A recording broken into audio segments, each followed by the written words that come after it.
Merci. Je vais effectivement, je pense, laisser la parole à Florent et à Olivier, peut-être pour la première partie. Ouais, ok. Donc, bonjour à tout le monde. Quelques mots d'intro parce qu'on m'avait passé un message. La technique, rien que la technique et uniquement la technique. Donc, ça m'a semblé assez limpide. Donc, je vais être assez bref. Juste peut-être deux mots pour dire quand même qui est Shadline. Shadline, c'est une start-up française qui opère depuis 2016, qui s'appuie sur un socle R&D qui a été pensé dès 2014, mais la vraie vie économique de l'entreprise, ça a commencé en 2016. Et c'est une société qui a eu deux grandes étapes dans sa vie. Une première étape où elle était plutôt sur des solutions d'échange sécurisées, tout simplement parce que ça correspondait à la maturité de ces technologies. Et puis maintenant, elle est dans sa deuxième étape qui est d'associer à ces solutions une capacité de séquestre de données dans des clusters. Et Pierre vous en partagera beaucoup plus. Voilà, les fondateurs, l'équipe est française. On est hébergé, enfin hébergé plus qu'hébergé, parce qu'en fait, on a nos locaux à Rennes. Donc, tout la R&D et les développements sont faits à Rennes. Voilà. Donc, ça, c'était pour donner le cadre général. Donc, je vais parler de cyber-résilience sécurisée. Et Pierre, je te laisse expliquer. Alors, je vais aller très vite. Hein, j'en ai que pour quelques minutes, mais c'est quand même juste pour rappeler ce qu'on fait, pourquoi on le fait. Je n'irai pas dans des dimensions commerciales. C'est pas le lieu, c'est pas l'objet. Donc là, en fait, ce sur quoi on se positionne, c'est vraiment un socle techno qui est fait pour contrer notamment les attaques à propagation rapide et attaques de masse de type crypto-locking. Donc nous, les sujets qui nous intéressent, c'est tout ce qui va être crypto-locking généralisé, que ce soit sur des données, que ce soit sur des systèmes, que ce soit sur des postes de travail au niveau BIOS. Bref, tout ce qui paralyse le SI d'entreprise et les dimensions données et applicative. Et puis, ça a plein de ramifications puisqu'on voit aujourd'hui que ces charges d'attaque, elles peuvent aussi avoir des impacts dans des contextes industriels. Donc, on suit par exemple tout ce qui se passe autour des CANs, même si ce n'est pas nouveau, puisque Stuxnet, c'était il y a 10 ans. Donc, nous, le type de focus qu'on fait, c'est par exemple sur des contextes qui peuvent être liés à ce qu'on appelle du cybersabotage industriel, mais globalement tout ce qui va consister à mettre à plat un site de production et puis peut-être potentiellement remonter de plus en plus dans la partie OT. Donc là, ce qu'on va faire, c'est avoir une capacité qui va garantir que immédiatement, dès le début de l'attaque, même si la plupart des composants sont par terre, même si les routes réseau sont coupées, etc., qu'on puisse avoir accès à des éléments de référence pour la configuration des équipements, pour toute la partie firmware IoT, pour ce que les entreprises appellent tout ce qui est MCS, mise en condition de sécurité. Donc là, c'est plutôt des procédures, mais quand un SI est par terre, pour plein de raisons, pas forcément cyber d'ailleurs, parfois il faut accéder immédiatement à des procédures assez critiques. Voilà, c'est le type de choses qui nous intéressent. Vous avez par exemple ce que les industriels appellent des fire goods, donc tout ce qui va être des matières explosives dangereuses, etc. Où à l'instant d'un sinistre, c'est très important de savoir quels sont les stocks, où sont ces éléments, etc. Par exemple, dans le contexte Lubrizol, ce qui était critique, c'était de savoir qu'est-ce qui était stocké, où et le niveau de dangerosité. Donc, c'est le type de données qu'on va stocker, qu'on va rendre accessible le jour J, en espérant bien sûr que le jour J n'arrive pas. Et puis, ce type de techno, bien sûr, s'applique aussi à des cas beaucoup plus transverses de crypto-locking généralisé, où là, on va plutôt chercher à aider des fonctions support des entreprises, notamment avec des outils de communication aussi bien en interne qu'en externe, avoir des bases d'annuaires, puisque la plupart du temps, ce qui manque, c'est tout simplement une base d'annuaires fiable, un espace de travail, etc.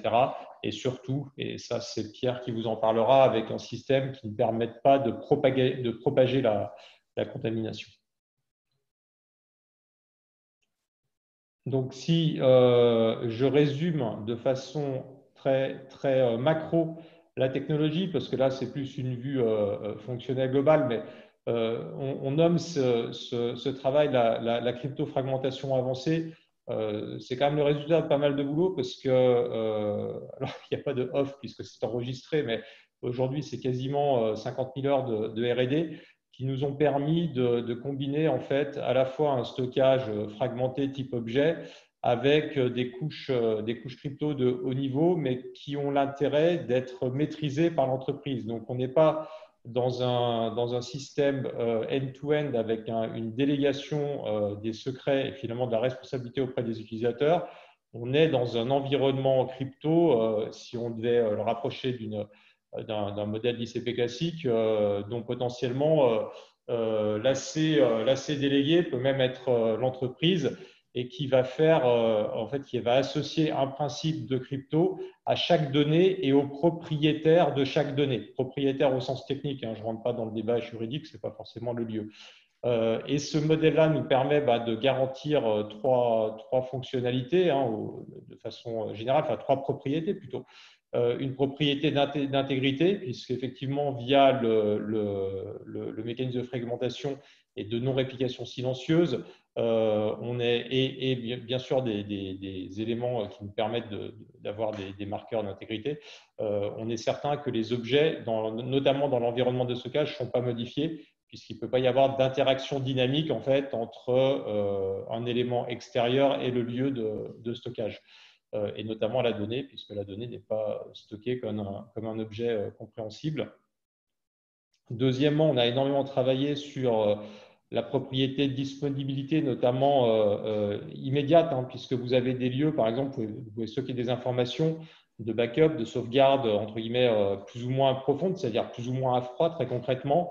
Mais en cas de pépin, la difficulté, c'est d'avoir un accès immédiat à la donnée et plus qu'à la donnée, l'information. Très concrètement, par exemple, quand vous avez un système SAP et si l'instance SAP ne fonctionne pas, ce n'est pas une sauvegarde entre guillemets d'une donnée en format propriétaire qui va vous aider, c'est plutôt d'avoir un export dans un format complètement neutre de type CSV ou autre, mais qui contiendra l'information, qui peuvent être des stocks ou plein de choses de ce type-là. Donc nous, on a un système où on est sûr qu'en cas de coup dur, la donnée peut être vérifiée. On vous parlera de sanity check tout à l'heure. Mais à partir du moment où on est OK sur la donnée, on peut immédiatement la mettre dans un environnement où les personnes peuvent les utiliser dès les premières minutes d'un problème. Et puis enfin, le dernier niveau, mais je l'évoquais tout à l'heure, hein, c'est la confidentialité, c'est-à-dire qu'on est bien dans un modèle de crypto multiniveau, mais qui est piloté par l'entreprise. Et puis en termes de confidentialité, on a aussi énormément travaillé sur la durée de vie des données et les modes de diffusion.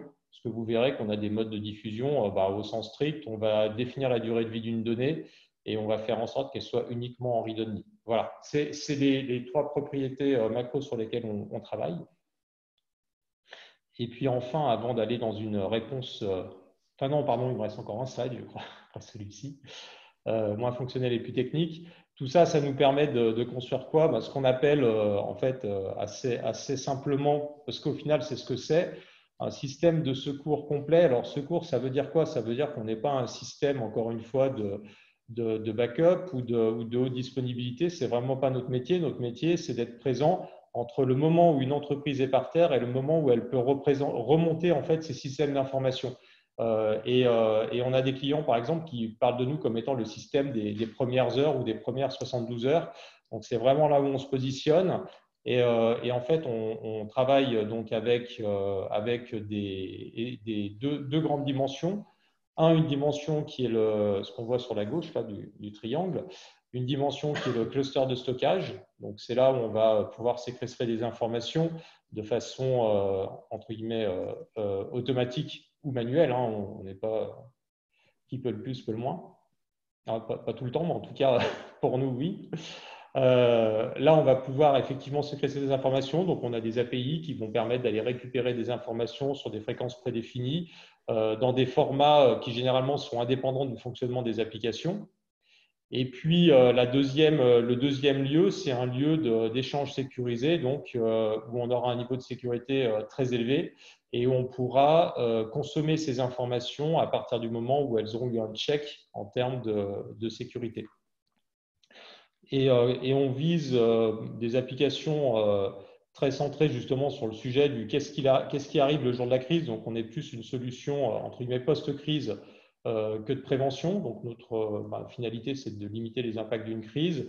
On a choisi des modèles de déploiement assez rapides puisque Shadline peut être mis en œuvre d'une à quelques semaines, mais c'est un mode de déploiement très flexible. On ne s'embarque pas dans des grands projets de conseils complexes, etc. On essaye plutôt d'être sur un mode d'activation simple.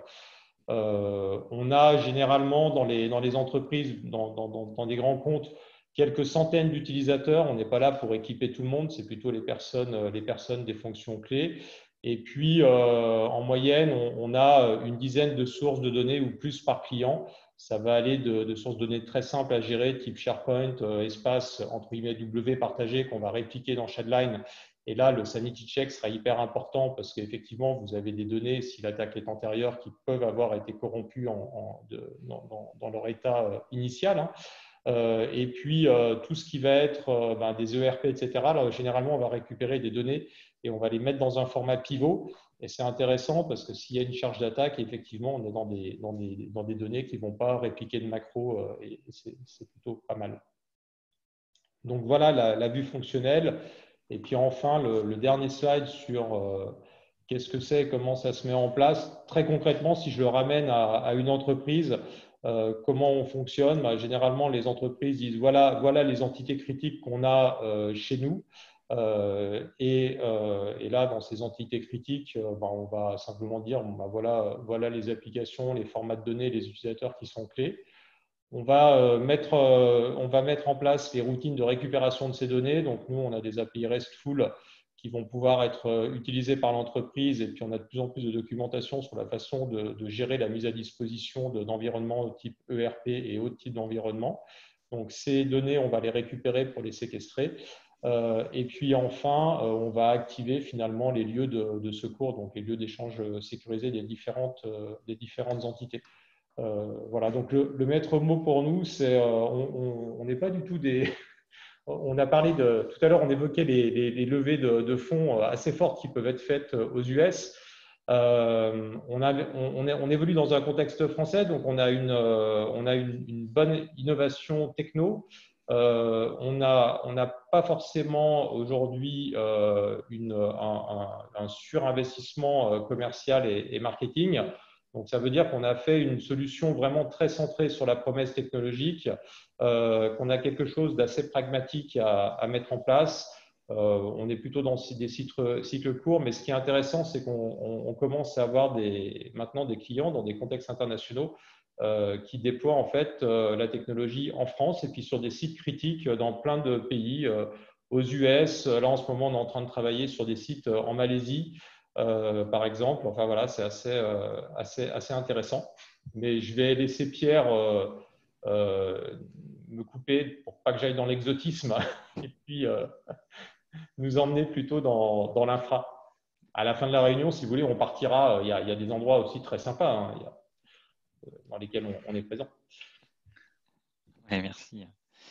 Merci Florent. Et effectivement, dans la continuité de ce que présentait Florent, avant de rentrer dans le support vraiment d'explication du fonctionnement technique, ce que je vous propose, c'est aussi de se faire un aperçu finalement de la solution et notamment de sa partie application au travers de l'IHM. Et c'est ce qui permettra effectivement de présenter notre produit dans sa composante la plus facile à appréhender pour une telle démonstration. C'est vrai que la partie API, je vais l'évoquer, la décrire, mais je ne pourrais pas la représenter aussi facilement visuellement.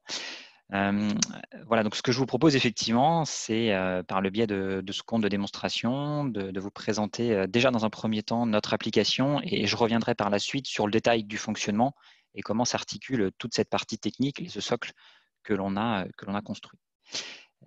L'application que présentait Florent tout à l'heure, qui est finalement le moyen de pouvoir mettre rapidement à disposition les informations de l'entreprise accessibles et de pouvoir surtout communiquer au travers de ces informations, donc aussi bien avec des collaborateurs de l'entreprise qu'avec des personnes externes, partenaires, clients, fournisseurs, notamment au moment de la crise.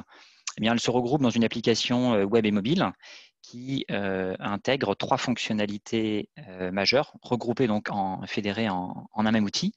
Une première partie, comme vous le voyez à gauche, que l'on appelle les lines. Donc, les lines sont des canaux de communication, des espaces d'échange dans lesquels vous allez pouvoir échanger des messages écrits et des fichiers en maîtrisant pleinement, bien sûr, les participants, la durée de vie de chaque canal. On y reviendra tout à l'heure sur ces différentes propriétés.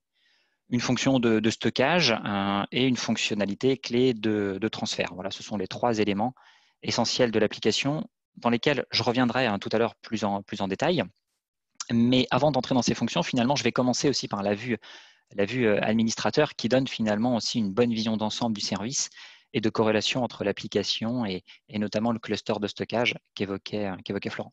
Donc, au sein d'une instance entreprise, les utilisateurs qui disposent d'un droit d'administration peuvent accéder à une autre interface qui est celle présentée ici, un back-office pour nous de pilotage de l'instance de l'entreprise, avec des parties plutôt classiques, je ne vais pas m'attarder dessus, sur des tableaux de bord et puis des pages plutôt de statistiques fonctionnelles qui aident au pilotage.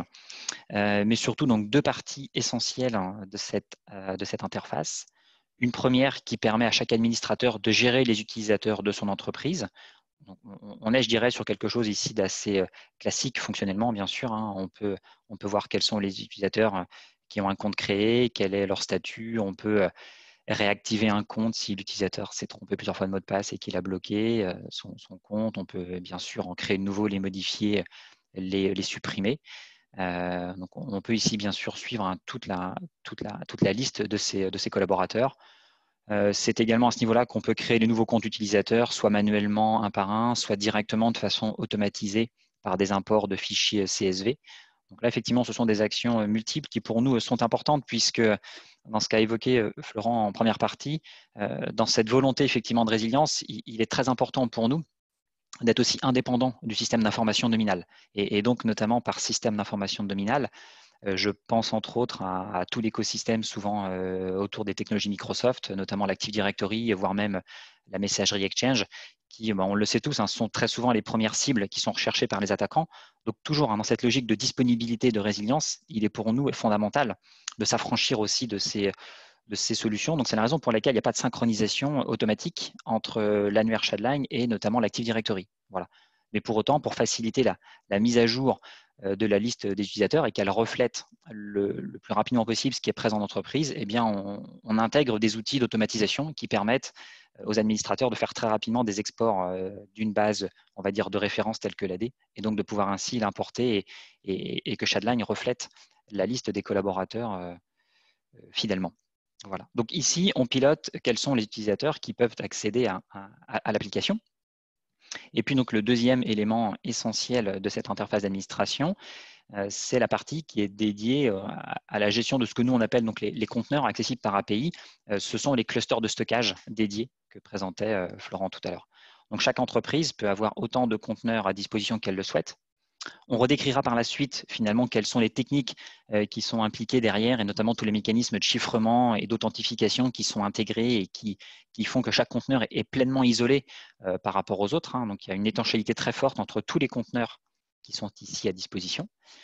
Mais donc ce qui est très important au niveau de ces conteneurs, donc bien sûr on peut en créer autant que le permet le contrat de l'entreprise et puis les modifier.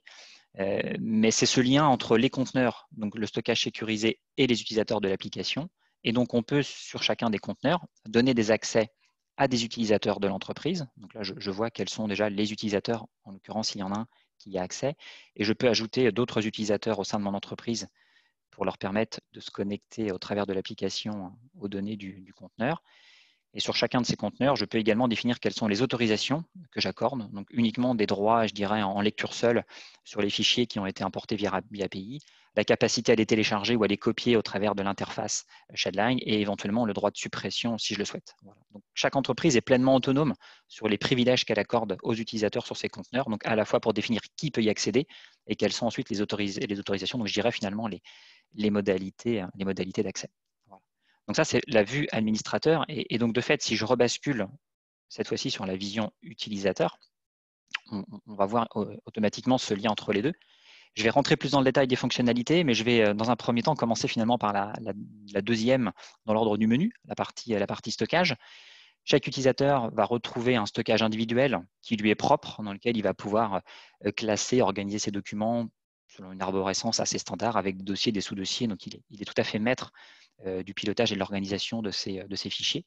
Et puis, dans cette partie que l'on appelle stockage API, on retrouve justement ces différents conteneurs d'entreprise que l'on a vu tout à l'heure dans la partie administration. Et c'est donc ici, pour les utilisateurs autorisés, que l'on va pouvoir accéder aux fichiers qui auront été importés via API.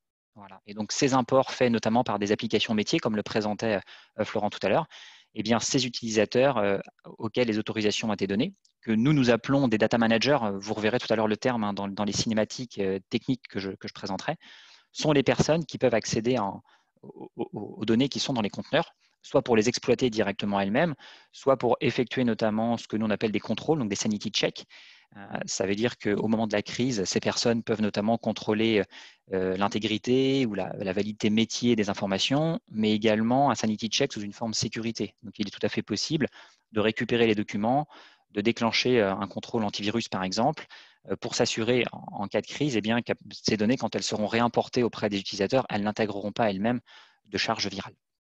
Et donc, ces data managers peuvent ensuite redistribuer l'information aux utilisateurs qu'ils souhaitent, notamment au travers de l'application Shadline, de façon très rapide.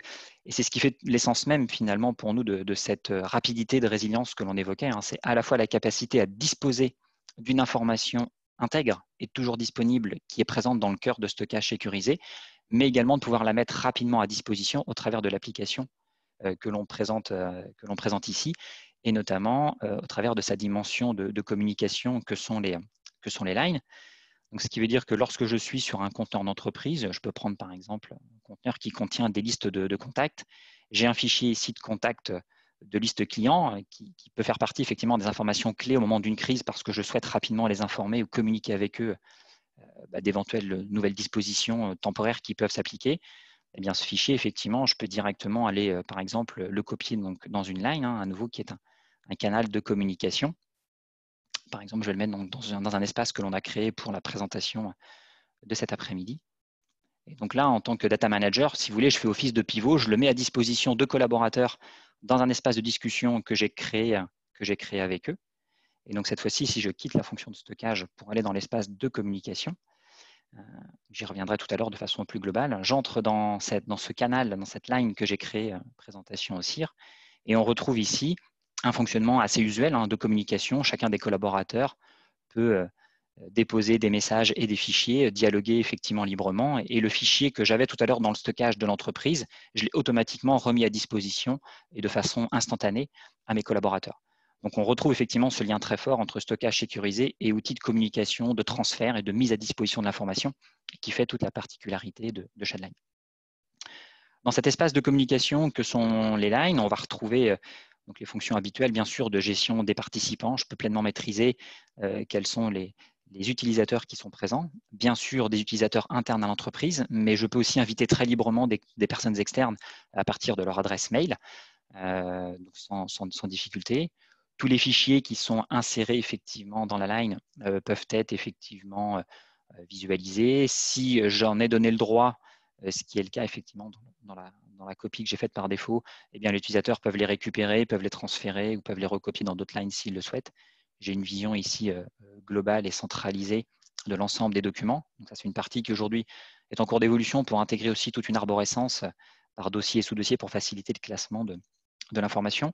Le point notable que l'on peut évoquer dans cette gestion des canaux de communication que sont les lines, c'est cette propriété qui est intrinsèque aussi à la technologie qu'on utilise, c'est la notion de durée de vie, donc qui pour nous est très importante d'un point de vue confidentialité. Ça veut dire que tout espace de discussion peut se voir attribuer une durée de vie qui peut être infinie bien sûr, mais également de quelques heures au minimum. Et ce qui veut dire que passé cette durée de vie, l'intégralité de l'espace de discussion va disparaître et toutes les données seront effacées, totalement sécurisées. Et donc, il n'y aura pas de rémanence, de traces de l'information passé, je dirais, le cadre légitime de l'échange. Donc, tous les fichiers et tous les messages seront définitivement supprimés une fois que la date d'expiration aura été atteinte. Alors, bien sûr, les administrateurs peuvent augmenter et gérer ce délai, mais c'est pour nous effectivement une propriété qui est fondamentale et qui est, nous le reverrons tout à l'heure, finalement directement propre à la technologie de stockage que l'on utilise. Voilà. Et si je remonte effectivement d'un niveau, eh bien, on retrouve sur l'ensemble de cette liste des lines tous les canaux de discussion auxquels j'ai accès, avec des capacités de notification, qui sont aussi là des choses aujourd'hui, je dirais, assez standards, et je peux créer autant de lines, donc autant d'espaces de communication que je le souhaite dans mon interface. Et puis la troisième fonctionnalité majeure, qui est la fonctionnalité de transfert de fichiers. Donc là, c'est une fonctionnalité qui va permettre de façon instantanée de transmettre des documents à des personnes, notamment externes, sans que les destinataires aient l'obligation de se créer un compte Shadline. Puisque, comme vous l'avez certainement compris, pour accéder aux deux premières fonctions, line et stockage, il faut effectivement se créer un compte à l'application. Ce qui est tout à fait possible pour inviter des personnes externes, puisque chaque utilisateur peut se créer un compte freemium lui permettant de rejoindre un espace de discussion auquel il a été invité. Mais lorsque vous êtes destinataire d'un transfert de fichiers, eh bien, vous recevez directement un email avec le lien de téléchargement et vous n'avez même pas, si je dirais, à créer de compte Shadline. Vous avez directement effectivement un fichier qui vous est mis à disposition par un lien d'accès sécurisé avec toutes les propriétés qui sont propres justement à notre solution. Donc là, chaque émetteur du transfert peut librement venir importer un fichier depuis son ordinateur ou depuis bien sûr son espace de stockage Shadline, choisir les destinataires auxquels il veut adresser les documents. Donc toujours parmi mon carnet d'adresses Shadline ou en saisissant une adresse mail en tant que destinataire. Je peux ajouter un mot de passe optionnel et un message si je le veux.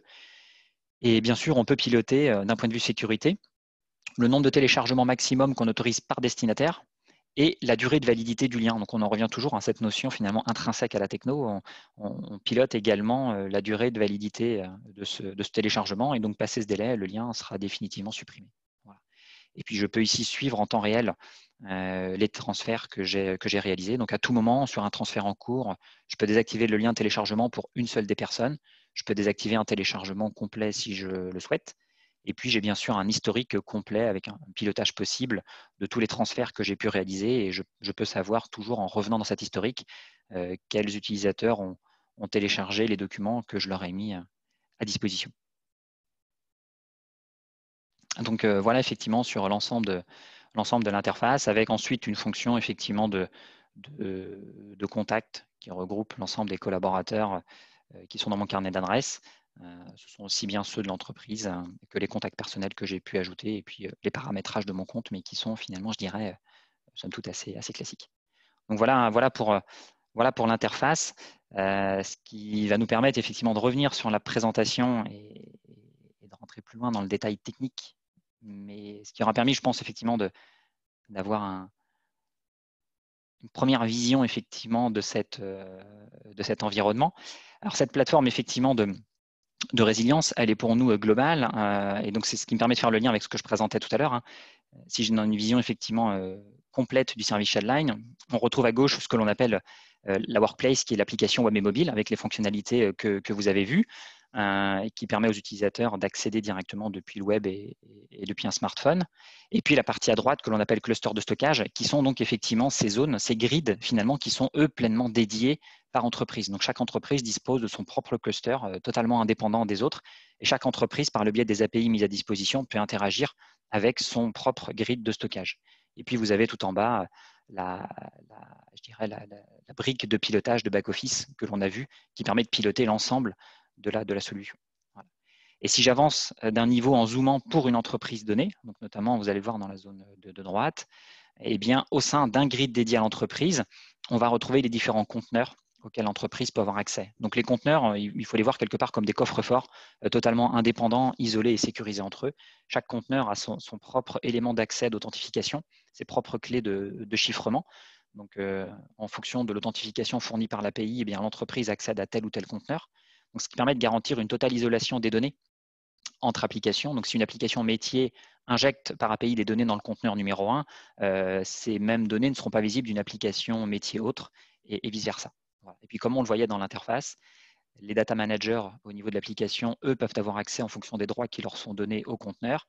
Ils peuvent réexploiter les informations, mais aussi les mettre à disposition des utilisateurs, et notamment s'ils le souhaitent après avoir exécuté ce que l'on appelle, nous, des sanity checks. Voilà. Et donc, à nouveau, la brique de back-office qui permet de piloter l'ensemble de la solution. Donc, on est vraiment sur un service complet permettant de répondre à cet enjeu de résilience, à la fois par le stockage sécurisé des données, qui en garantit un accès permanent, et puis l'application qui est l'élément qui facilite la mise à disposition de façon immédiate de ces données. Et c'est vraiment un point essentiel et différenciant de Shadline. Voilà. Olivier, je peux te laisser la parole si tu veux parler un peu du projet depuis son origine, de la partie crypto technique.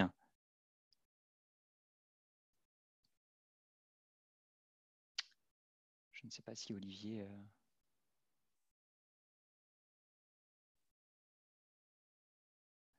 pas si Olivier m'entend ou si… Vous nous entendez, c'est bon? C'est bon, c'est bon, c'est bon. Donc, on avait 2 postulats de base pour la constitution de ce produit, c'était en 2014, je le rappelle, donc ce n'est pas non plus tout jeune, tout jeune. C'était la résilience déjà et la simplicité. Pour nous, la résilience, en fait, c'est qu'on était, en tout cas en termes d'observation, très porté sur des projets, notamment des projets Tor, des projets Freenet, et puis beaucoup aussi sur I2P. Et on voyait commencer à voir apparaître des technologies, et notamment sur l'adaptation de grids de type Object Storage, notamment avec Tahoe et l'AFS. Ces projets d'intégration Tahoe et l'AFS avec des dispositifs d'accès sécurisés et avec de la confidentialité, beaucoup de confidentialité font que on s'est posé beaucoup de questions en disant finalement, on cherchait une solution qui nous permettait de stocker des informations, d'y accéder de manière simple, de manière transparente pour les utilisateurs, mais qui garantissait un maximum de résilience et d'intégrité de ces données. Et ce qu'on voyait aujourd'hui en dehors de ces projets-là ne répondait pas à nos problématiques. Donc, on a fait beaucoup de tests, on l'a dit, il y a eu énormément il y a eu 4 années de R&D dessus, on a beaucoup tâtonné, on a cherché des projets, notamment des connexions d'un certain nombre de plateformes collaboratives, c'est du Agora Project, pour ceux qui connaissent, c'est du PHP MySQL, et puis on a commencé à relier dessus donc toute la partie chiffrement de la base de données, donc on s'est pas mal cassé les dents, mais on a réussi à trouver. Ensuite, on a commencé à utiliser le grid de stockage, on a connecté du Tahoe LAFS dessus, et là, petit à petit, en fait, la solution a pris forme. Et on a commencé à pouvoir s'assurer. Alors, on a abandonné Agora Project parce que d'un point de vue interface utilisateur, ce n'était pas du tout terrible et ça allait rester d'ailleurs. Mais en tout cas, fonctionnellement, ouais, c'est un peu has-been comme design. Mais voilà, mais en tout cas, le concept en fait, on va être obligé de faire des coupures au montage, Olivier, merci. Non, mais c'est bon, il faut dire ce qu'il y a. C'est aussi pour ça qu'on a créé l'application web derrière. Donc, ce qui était très intéressant, en tout cas, c'était que le mécanisme était important. On l'a gardé, on l'a déployé, on l'a développé. Et déjà à l'époque, on trouvait que la dépendance qu'on pouvait avoir vis-à-vis des produits américains, c'était le début de Office 365, enfin, c'était les premières apparitions avec Office et autres, Google aussi. Et on se disait, c'est pas normal qu'on soit aussi dépendant de ces technologies-là. On doit pouvoir trouver des choses à faire. Donc, on a fait beaucoup de tests sur ces technos-là. On a abandonné après le PHP, on s'est beaucoup posé de questions. Et puis, finalement, on est parti sur du Node.js, qui était quand même largement plus intéressant pour nous, pour la suite en tout cas, même si je ne dénigre pas le PHP, mais ça nous paraissait plus adapté pour ce qu'on voulait faire. Et on avait vraiment ce focus en se disant qu'on voulait utiliser que de la technologie open source au maximum. Donc, vous le voyez sur le côté, là, on a cumulé beaucoup de ces logiciels et de ces technologies open source, donc du Tahoe, de l'ELK, c'est toute la plateforme, on en reparlera tout à l'heure, qui nous permet de gérer les logs et l'accès et la manipulation de ces logs dans le cas où on en a besoin. Voilà, donc on est vraiment resté sur de la technologie open source. L'intérêt fondamental, encore une fois, c'était la fragmentation, parce que nous, on voulait, c'était les débuts de l'object storage, en fait, c'était pas encore totalement déployé, et on voyait qu'on avait plusieurs solutions pour stocker des fichiers. C'était soit on prenait les fichiers, on les manipulait, on les chiffrait, et on les transférait aux différentes personnes. Ça nous semblait bien trop complexe pour ce qu'on voulait faire en termes de réponse. À l'époque, c'était quand même important, puisqu'il fallait que le temps-réponse soit cohérent dans le cas où on transfère des informations. On voulait pouvoir ajouter de la confidentialité sur ces stockages. Et puis, on était quand même, je le disais tout à l'heure, très influencé par des réseaux type Tor ou Freenet, par exemple, qui faisaient qu'on savait, on voyait qu'on pouvait avoir de la protection de données et du stockage de données non cohérentes, on va dire. Et de traiter en fait de l'évolution de pointeurs. On va le voir parce que c'est fondamental dans la manière dont on a conçu Shadline, et on va vous le montrer juste après. Donc la cryptographie avancée, c'était important parce qu'on ne voulait pas juste reposer sur ce mécanisme de stockage chiffré et fragmenté. On voulait ensuite pouvoir avoir tout un jeu de transfert d'informations, c'est ce qu'on vous montrait tout à l'heure. Derrière l'interface web, on a conçu une gestion des clés qui est totalement transparente. Je disais que le deuxième postulat, c'est la simplicité. On ne voulait absolument pas avoir à faire gérer des clés par les utilisateurs et donc on voulait que ça, ce soit absolument transparent. Le contrôle strict des données, bah, ça c'était important déjà à l'époque. On n'avait pas le RGPD, mais il y avait déjà un besoin de gérer la durée de vie de ces différentes données. Et puis nous, on a toujours été intéressés, en tout cas pour les clients qui le souhaitent ou qui le demandent chez nous, ils peuvent faire l'audit de code, donc indépendamment des dispositifs qu'on a aujourd'hui en termes de certification ou de contrôle. On voulait qu'on ait de l'hébergement souverain. Enfin, on était vraiment très axé sur ces besoins. Donc, c'est en fait tous ces besoins, tous ces tâtonnements-là qui ont donné naissance à Shadline dans ce qu'elle dit et dans ce qu'elle est en train d'évoluer, évidemment, en termes de solutions. Donc, écoute, Pierre, si tu veux poursuivre. Oui. Ouais, merci Olivier, effectivement. Et donc, pour compléter ce que disait Olivier et rentrer plus dans le détail technique, ce que je vous présente ici, finalement, c'est la description technique du fonctionnement à la fois du cœur de stockage et de toute la partie chiffrement qui a été mise en œuvre autour et développée par Shadline. Pour l'explication, je vais la découper en deux parties. Parce qu'il y a deux notions qui sont un petit peu différentes pour moi. Il y a dans un premier temps la protection de ce que l'on peut appeler les données en transit lorsqu'elles sont véhiculées. Donc, c'est ce qui est représenté par les flux numéro 1 et numéro 2 sur le schéma. Je vais commencer quelque part par la flèche numéro 2 qui est la plus évidente et la plus connue, admise de tout le monde. Donc, bien sûr, l'intégralité des flux aujourd'hui transitent par le biais de l'HTTPS entre que ce soit le navigateur ou l'application mobile et les serveurs Shadline. Donc là, on est effectivement sur quelque chose de standard avec des configurations où on suit effectivement l'état de l'art sur ce flux sécurisé. Et puis, ce qui fait par contre la pleine différence de Shadline, c'est qu'à l'intérieur de l'HTTPS, si vous voulez, on a réintégré un surchiffrement, on appelle nous un surchiffrement applicatif. Donc l'ensemble des données, messages et fichiers si l'utilisateur le souhaite, envoyés donc depuis le poste de travail ou l'application mobile jusqu'à Shadline peuvent être aussi surchiffrés également par un chiffrement symétrique basé sur de l'AES. Donc, ce qui veut dire que dans tous les cas, même si quelqu'un interceptait le flux et parvenait pour différentes raisons à déchiffrer l'HTTPS, il ferait face effectivement à un flux qui est lui-même chiffré. Et donc, il n'y a pas de possibilité d'interception et surtout de manipulation immédiate des requêtes web et donc d'interprétation ou de changement à la volée des données. Voilà. On a ici ce double chiffrement déjà au niveau du transit entre la partie cliente et la partie serveur Shadline. Et puis, la deuxième grande partie, bien sûr, c'est ce qui concerne le stockage des données. Donc là, c'est dans la suite du schéma, dans le grand rectangle représentant l'infrastructure Shadline. On s'appuie, comme l'indiquait Olivier, sur un cœur de stockage fragmenté. Donc, ça veut dire qu'on utilise un outil open source pour cela qui s'appelle Taoe LAFS. Et donc, Taoe prend en charge dans un premier temps la fragmentation des données.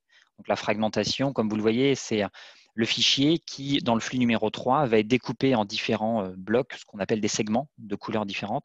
Chacun de ces segments est un blob au sens informatique. Donc, ça veut dire qu'il n'a aucune compréhension humaine possible. Il ne porte pas uniquement une partie de fichier que l'on pourrait lire, mais c'est vraiment un aléa de données que l'on ne peut pas lire comme cela, qu'un humain ne peut pas comprendre. Chacun des fragments est chiffré, donc déjà dans un premier temps par la technologie de fragmentation, donc l'outil Taoe LAFS lui-même. Chacun de ces fragments est ensuite dupliqué sur les différents nœuds de stockage que vous voyez en bas, donc ce qui renforce également la propriété de disponibilité, puisqu'on peut notamment pallier une défaillance matérielle d'un disque dur. On sait, en fonction des règles de constitution du cluster, reconstruire un fichier à partir de X fragments sur Y. Voilà. Et puis surtout, ce qui est très intéressant, c'est la suite du modèle, qui est là pour le coup totalement unique à Shadline, c'est que ces différents segments, pour reconstituer le fichier d'origine, parce qu'il faut bien le restituer à l'utilisateur à un moment donné, eh bien, la techno s'appuie, Taoe s'appuie sur ce que l'on appelle une URI. Donc l'URI, si vous voulez, c'est un pointeur qui est totalement unique, qui permet d'aller reconstituer un fichier en indiquant quels sont les fragments qu'il faut prendre. Voilà. Et ces technologies de fragmentation basées sur de l'object storage, elles s'arrêtent finalement à ce que prend en charge l'équivalent de Taoe chez nous, à savoir que ce pointeur n'est justement pas protégé. Or, ce pointeur devient de fait un élément extrêmement sensible, et c'est là où nous sommes allés plus loin. Donc, ce qu'indiquait Olivier, qui faisait partie de cette conception depuis le début du projet, c'est que l'on a cherché à protéger très fortement ce pointeur qui est unique, et dans cette protection, on a cherché également à permettre à l'entreprise, si elle le souhaite, de disposer de ses propres clés de chiffrement. Et donc, pour y parvenir, nous chiffrons donc au niveau de l'application l'URI, donc le pointeur d'accès aux documents, par deux mécanismes complémentaires. Donc, il y a dans un premier temps un chiffrement symétrique avec une clé de l'entreprise, et puis ensuite un chiffrement asymétrique qui est pris en charge, si vous voulez, par la paire de clés qui est associée à chaque utilisateur, qui sont créées au moment où l'utilisateur crée son compte. Voilà. Donc, à chaque création de compte Shadline, l'utilisateur se voit associer une paire de clés, clés publiques, clés privées, et ce sont donc ces clés qui sont mises en jeu dans le chiffrement et déchiffrement justement de l'URI. Donc, ce qui a aussi une propriété très intéressante pour nous, c'est dès lors que l'on doit manipuler un fichier. Dans l'exemple que j'ai fait tout à l'heure, quand je mets un fichier à disposition de nouvelles personnes, eh bien, je n'ai pas à reconstituer le fichier lui-même. Je vais tout simplement, moi, en tant que personne ayant accès au document, déchiffrer et donc accéder à l'URI de ce fichier que je vais ensuite rechiffrer avec les clés des nouveaux destinataires de l'information. Voilà. Et le pointeur est très intéressant à manipuler puisque pour le coup, c'est une information qui est beaucoup plus petite d'un point de vue volume. Donc, ces opérations cryptographiques vont bien plus vite que des opérations que l'on appliquerait au document final lui-même qui est souvent d'une taille beaucoup plus conséquente. Voilà. Donc, ce sont ces opérations qui sont complémentaires et ce n'est pas l'une ou l'autre. Il faut véritablement le chiffrement symétrique avec la clé d'entreprise et le chiffrement asymétrique de l'utilisateur pour permettre notamment de déchiffrer l'URI si on le souhaite. Donc, ce n'est pas l'un ou l'autre, mais véritablement les deux opérations qui sont requises. Je fais juste un complément, Pierre, en une seconde, pardon. Ce qui est intéressant, c'est qu'on a vu pas mal de littérature depuis la création de Shadline, de travaux, notamment une thèse qui est sortie il n'y a pas très longtemps. Et en fait, tout s'appliquait effectivement aux faiblesses de sécurité et des modèles de chiffrement appliqués au chauffage, au stockage objet, pardon. Et pour des raisons de performance. Et en fait, aujourd'hui, quand on veut effectivement avoir une relation forte entre, encore une fois, un propriétaire et un objet, via des propriétés de chiffrement de type ICP, avec une crypto asymétrique, il n'y avait pas de solution qui permette de maintenir les performances. Donc aujourd'hui, ce qui est intéressant, c'est qu'on n'est pas forcément dans le radar de toutes les personnes qui font de la recherche sur le sujet. On le deviendra, on l'espère, mais en tout cas, par rapport à l'état de l'art, on a vraiment craqué quelque chose. Je t'en passe la main, Pierre, mais tu ne voudras pas le dire, ça, c'est pour ça que je le dis. Merci Florent. Non, mais tu as raison, c'est vrai que les éléments d'études auxquels tu fais référence montrent que très souvent, fragmentation et chiffrement ne permettaient pas d'avoir un usage performant, et notamment pour des applications en temps réel. Et c'est vrai que si on est même sur des échanges effectivement de type message et fichier, nous avons réussi chez Shadline finalement à rendre cet usage possible par une utilisation effectivement temps réel. Et en optimisant, donc c'est ce qui est issu des travaux de plusieurs années que présentait Olivier aussi tout à l'heure, mais avec effectivement toute la partie surchiffrement du flux en amont, et puis bien sûr tous les mécanismes de chiffrement au niveau des pointeurs de données, eh bien, on rend effectivement un service avec une rapidité d'exécution qui font que ces opérations sont globalement transparentes pour l'utilisateur, puisque sans prétendre effectivement avoir les mêmes performances que des outils plus grand public, bien sûr, comme Google Drive ou Dropbox, on s'approche quand même aujourd'hui très fortement de leur niveau de performance, et donc avec des capacités, une fluidité d'usage qui font que ces mécanismes finalement techniques qui sont assez complexes deviennent finalement transparents pour l'utilisateur dans l'usage quotidien, mais aussi dans la façon dont ils sont mis en œuvre. C'est là où je vais m'arrêter sur ce slide, mais c'est ce qu'évoquait tout à l'heure Olivier en termes de prérequis. Pour nous, cette simplicité cette sécurité performante, elle devait s'accompagner d'une simplicité d'usage pour l'utilisateur en s'affranchissant de problématiques où on doit manipuler des clés PGP, parce que souvent pour le commun des utilisateurs, ce sont des concepts difficiles à appréhender. Il faut savoir les charger, il faut parfois les backuper, et puis qu'est-ce qui se passe si je perds le terminal sur lequel sont les clés. Donc voilà, c'était des notions dont on voulait s'affranchir pour permettre d'avoir une diffusion qui soit la plus large de cet outil en répondant aux critères de sécurité qu'on avait définis. Donc c'est la raison pour laquelle on propose effectivement différents niveaux de mode de gestion et de délégation des clés, mais dans l'usage, je dirais, courant dans un mode SaaS, on allie à la fois ces multiples opérations de chiffrement et une simplicité de déploiement et d'usage au quotidien. Voilà. Alors sur la dimension sécurité, si on prend aussi un peu de recul, il y a déjà plusieurs éléments dont on vient de parler ensemble. Je ne vais pas revenir sur les puces 4 et suivantes sur les multiples niveaux de chiffrement, mais peut-être pour revenir sur des couches un peu plus hautes, on en a très peu parlé, mais bien sûr, on a déployé une infrastructure qui est extrêmement cloisonnée avec des découpages en sous-réseaux différents, avec des règles de filtrage très strictes entre chacune des zones. On s'appuie sur les préconisations, entre autres, de guides comme ceux qui peuvent être émis par l'ANSSI ou je dirais même d'autres organismes intéressants sur tout ce qui va être durcissement de nos systèmes. Pour la partie utilisateur, aujourd'hui, en se connectant à l'application Shadline, l'utilisateur donc saisit un login et un mot de passe. Il peut également activer une authentification double facteur qui s'appuie aujourd'hui sur un canal qui va être soit l'email, soit le SMS pour recevoir son OTP. On travaille aujourd'hui sur des mécanismes complémentaires de réception de l'OTP, que ce soit des applications de type authenticateur sur mobile, mais également des mécanismes d'authentification renforcés au niveau des terminaux. Et puis, si je refais un parallèle avec ce que je présentais tout à l'heure, ce qui est différent aussi dans Shadline, c'est qu'il faut bien voir qu'il n'y a finalement aucun mot de passe de l'utilisateur qui est stocké par Shadline. Dans le principe que je présentais tout à l'heure, c'est directement la paire de clés asymétrique de l'utilisateur qui permet de débloquer son compte. Donc, sa clé privée est chiffrée avec son mot de passe. Et donc, lorsque l'utilisateur se connecte, son mot de passe est directement utilisé pour tenter de déchiffrer sa clé privée. Et si la tentative d'accès à la clé réussit, ça veut dire que l'utilisateur a saisi le bon mot de passe, donc il a accès à l'environnement. Et si la tentative échoue, ça veut dire que le mot de passe n'est pas bon.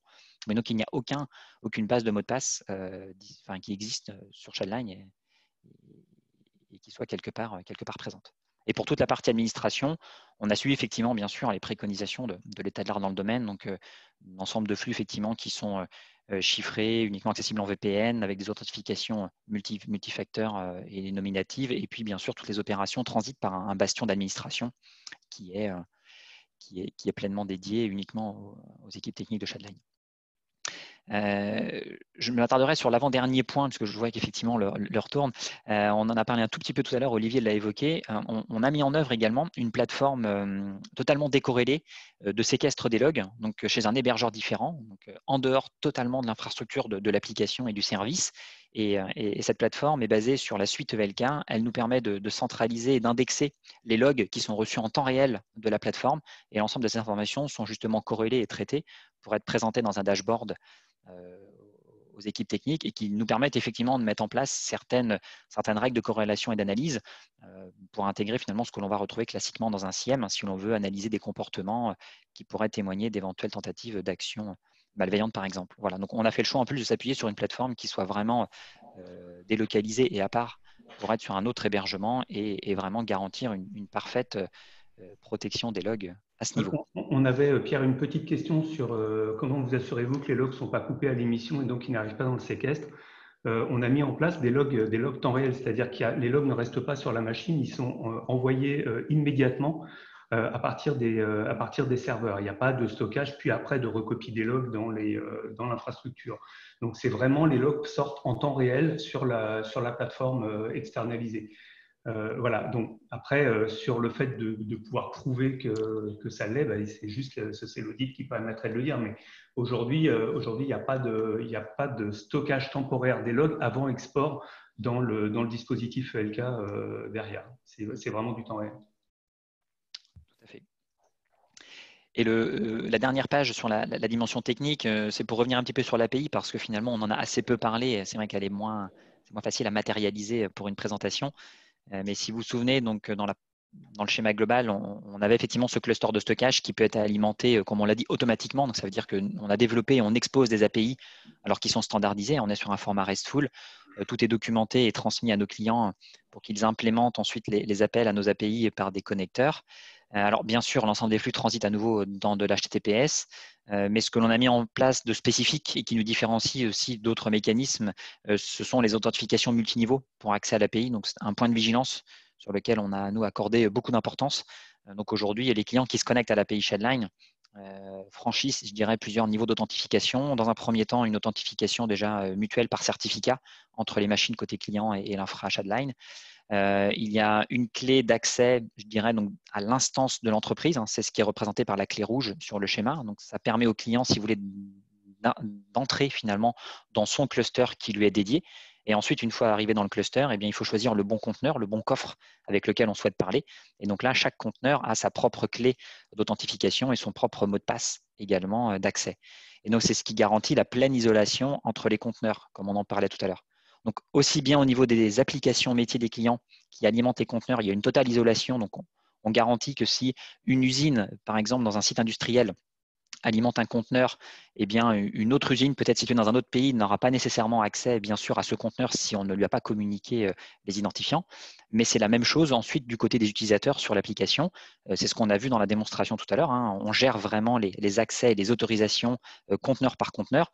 Et donc, tous ces éléments garantissent aussi une parfaite isolation auprès des collaborateurs de l'entreprise. Et on pilote effectivement pleinement pour savoir qui accède à quoi dans toute cette dimension de stockage sécurisé. Voilà pour le dernier focus que je souhaitais faire sur ces accès API. On a eu quelques questions sur les clés. Est-ce que tu peux revenir sur le slide de détail, s'il te plaît? Celui-ci? Ouais. Oui. Donc, pour bien préciser les différents niveaux de chiffrement et de gestion des clés, ce qu'il faut bien voir, c'est que le grid Tahoe gère, on vous l'a dit, au même temps que la fragmentation, son propre chiffrement. Donc, la clé du chiffrement au niveau très bas niveau côté grid, elle est gérée par Tahoe au sein du moteur Tahoe.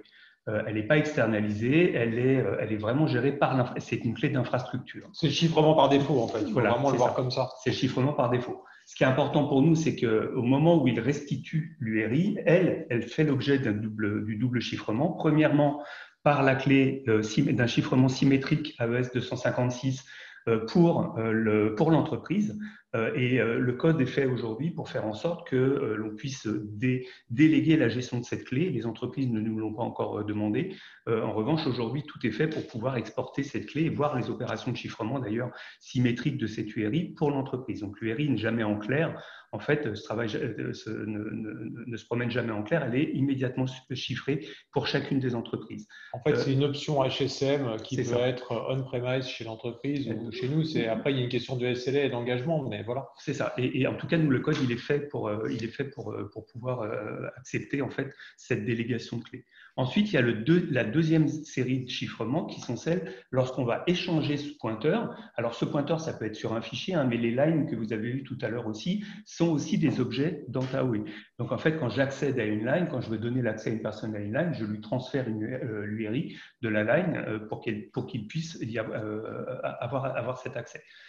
Et donc là, à chaque fois que je vais transférer un pointeur à un utilisateur, pour soit l'intégrer dans une line, soit lui transférer l'accès à un fichier, là, je vais utiliser du chiffrement asymétrique. Et encore une fois, ce chiffrement asymétrique, aujourd'hui, ces clés peuvent être déléguées au sein de l'entreprise, d'une entreprise ou dans un HSM. Ça, on n'a aucun problème. Aujourd'hui, l'entité racine de certification de ces clés utilisateurs, c'est celle de Shadline. Si une entreprise nous demande d'utiliser sa propre AC pour générer ces clés de chiffrement asymétrique, il n'y a aucun problème pour le transférer, bien évidemment.